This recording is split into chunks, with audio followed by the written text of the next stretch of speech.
One thing that students find difficult about probability is dealing with the overlap between events. One way of handling this is the addition rule.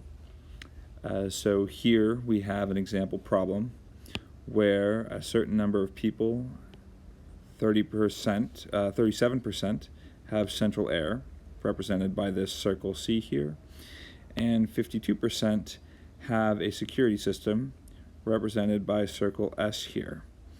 But the trouble is, we know something about the overlap. There's 24% have both a security system and central error, but we don't know how many people have only central error or only a security system. And you can find this pretty easily with subtraction. If 37% is the whole group that has a security system, a central error, and 24% of that overlaps with security, then it just is a matter of subtraction to find how many people only have central error. So 37 minus 24 would give us 13. So 13% of people have central error only. And a similar subtraction will tell us a number of people that have a security system only. 52% minus the overlap of 24% is, 48%, 38%, 28% have only the security system.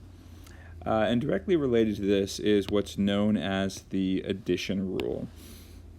And that says that the union of any two events, and in this case that's central error and security system, is going to be equal to the sum of either one of the events on their own minus the intersection one time. And the reason we're subtracting the intersection one time is because with this formula we're double counting.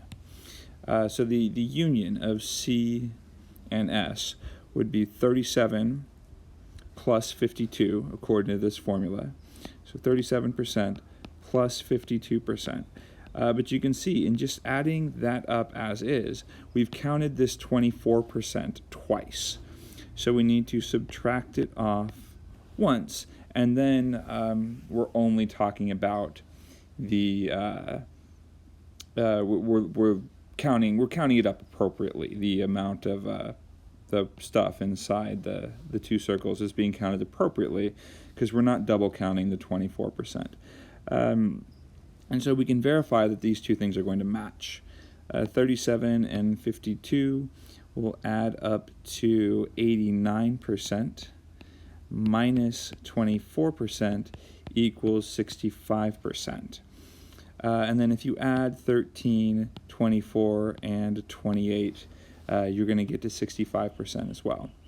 And this is helpful because if 65% is the stuff inside of the union, then the complement of that union is just 1 minus 65% for 35%.